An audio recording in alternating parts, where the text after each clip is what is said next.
नमस्कार प्यारे बच्चों, आइकॉनिक वाले के यूट्यूब परिवार में आप सभी का हार्दिक स्वागत है। आज हम बात करेंगे क्लास 10th का जो साइंस का पेपर था उसके बारे में, उसके आंसर की के ऊपर हम बात करेंगे। तो चलिए शुरू करते हैं। तो इसका जो पहला क्वेश्चन है एमसीक्यूज़ का, वो हमारा है कि वृद्धि का साधन करने वाले हार्मोन का उदाहरण क्या होगा। तो इसका आंसर आ जाएगा बी, एसिटिक अम्ल जो है वो इसका आंसर आ जाएगा।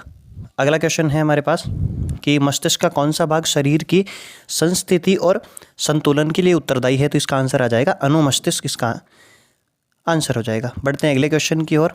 तो अगला क्वेश्चन जो है वो RRY जीनी संरचना का बाह्य लक्षण होगा। तो इसका आंसर आ जाएगा झुर्रीदार और पीला। अगला क्वेश्चन है हमारे पास कि ऊर्जा के नवीकरणीय स्रोत कौन से हैं। तो ऊर्जा के नवीकरणीय स्रोत हो जाएगा इसमें ए ऑप्शन हो जाएगा, पवन ऊर्जा। अगला क्वेश्चन है राजस्थान में जल संग्रहण की पुरानी जो संकल्पना है वो कौन सी है। तो इसका आंसर आ जाएगा ए खादीन, या इसको खड़ीन भी कहते हैं। इसका आंसर हो जाएगा दिए गए चित्र में कोण। तो ये हमारा आपतित कोण है, ये हमारा परावर्तित कोण है, और ये दोनों कोण बराबर होते हैं। तो एक्स बराबर भी कितना आ जाएगा, 30 डिग्री इसका आंसर आ जाएगा। बढ़ते हैं अगले क्वेश्चन की ओर। तो परितारिका की जो पेशियां नियंत्रित करती है वो करती है पुतली का आकार। ऑप्शन बे सही हो जाएगा इसका। अगला क्वेश्चन है KWH किलोवाट आवर किस भौतिक राशि की इकाई है। तो ये आ जाएगा बे ऑप्शन आ जाएगा, विद्युत ऊर्जा। ओम के नियम में संबंधित विद्युत परिपथ में युक्त जो वाई है युक्ति, इसका ये हमें बताना है कि ये जो वाई लगा रखा है हमने ये कौन सा है। तो वाई जो है इसमें आंसर आ जाएगा एमीटर, क्योंकि एमीटर को श्रेणी क्रम में लगाया जाता है। और अगर यहाँ होता तो यहाँ पर कौन सा लगता, वोल्टमीटर, क्योंकि उसको समांतर क्रम में लगाया जाता है। अगला क्वेश्चन है वातावरण में चांदी के ऊपर काली परत चढ़ने की प्रक्रिया को क्या कहते हैं। संक्षारण, ऑप्शन बे सही हो जाएगा इसका। इसका है कि एल्यूमिनियम, जिंक और फेरस, इसकी अभिक्रियाशीलता का सही बढ़ता क्रम क्या हो जाएगा। तो इसका आंसर आ जाएगा ए ऑप्शन इसका सही होगा। इसमें रहेगा जिंक, पहले फेरस आएगा, फिर जिंक आएगा, फिर एल्यूमिनियम आ जाएगा। अब बढ़ते हैं अगले क्वेश्चन की ओर। तो CH3COOH प्लस CH3CH2OH में अगर ये इसका अभिक्रिया कराएंगे तो ये जो मिसिंग ए है ये क्या आ जाएगा। तो इसका ऑप्शन आ जाएगा डी। ठीक है प्यारे बच्चों, इसका ऑप्शन क्या आ जाएगा, डी आ जाएगा। बढ़ते हैं अगले क्वेश्चन की ओर। तो जो फिल इन द ब्लैंक वाले जो क्वेश्चन है उसमें आ जाएगा, पहला क्वेश्चन है लार में भी एक एंजाइम होता है। तो यहाँ पर एंजाइम कौन सा होता है प्यारे बच्चों, इसको हम कहते हैं टाइलिन। ये प्यारे बच्चों ठीक है, टाइलिन कहते हैं, जो लारी टाइलिन होता है उसको। कायिक प्रवर्धन, अगला प्रश्न है कि कायिक प्रवर्धन का लाभ यह है कि इस प्रकार उत्पन्न सभी पौधे आनुवंशिक रूप से जनक पौधे के क्या होते हैं, समान होते हैं। तो इसका ऑप्शन, इसका जो आंसर आएगा वो आएगा समान। अगला प्रश्न है कि पदार्थ जो जैविक प्रक्रम द्वारा अपघटित होते हैं कौन से कहलाते हैं।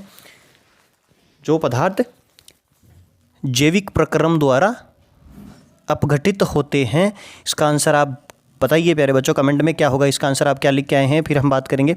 अगला क्वेश्चन है चुंबक के सजातीय ध्रुव। सजातीय ध्रुव का मतलब है जैसे एन और एन और एस और एस, इनके बीच में हमेशा क्या होता है, तो प्रतिकर्षण होता है। इसका आंसर आ जाएगा यहाँ पर जो चौथा क्वेश्चन है इसका आंसर रहेगा प्रतिकर्षण। ठीक है प्यारे बच्चों, प्रतिकर्षण आंसर आ जाएगा। अगला क्वेश्चन है सिरका में उपस्थित जब जो अम्ल होता है उसका नाम क्या है। तो इसका आंसर आ जाएगा एसिटिक अम्ल। अगला प्रश्न है आधुनिक आवर्त सारणी जो है उसमें तीसरे आवर्त में उपस्थित तत्वों की संख्या तो दूसरे और तीसरे दोनों में ही होते हैं 8। अगले जो प्रश्न है वो कुछ इस प्रकार से हैं, तो इनके आंसर्स भी आपको हमारे टेलीग्राम चैनल पर मिल जाएंगे। जल्दी से आप हमारे टेलीग्राम चैनल को ज्वाइन कीजिए। कुछ इस प्रकार है कि हार्मोन की क्रिया को कौन सी क्रियाविधि नियंत्रित करती है, बहुखंडन प्रदर्शित करने वाले जीव। ये सारे जितने भी क्वेश्चन है ये बड़ा अच्छा और गजब का क्वेश्चन आया था। इसमें है P बराबर 5 ओम और Q बराबर हमें दे रखा है 8 गुणा 10⁻⁻⁴ और इसका मात्रक ओम इंटू मीटर है। ये हमारी प्रतिरोधकता है जिसको हम रो से रिप्रेजेंट करते हैं। और ये जो P बराबर है ये हमारा रेजिस्टेंस है R।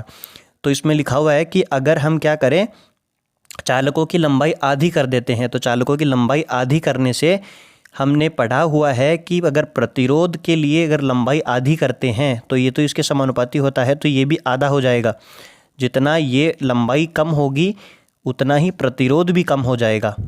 ठीक है प्यारे बच्चों, लेकिन इसका कोई आंसर में चेंज नहीं आएगा। Q जितना है उतना ही रहेगा। प्रतिरोध का आंसर आ जाएगा 2.5 ओम।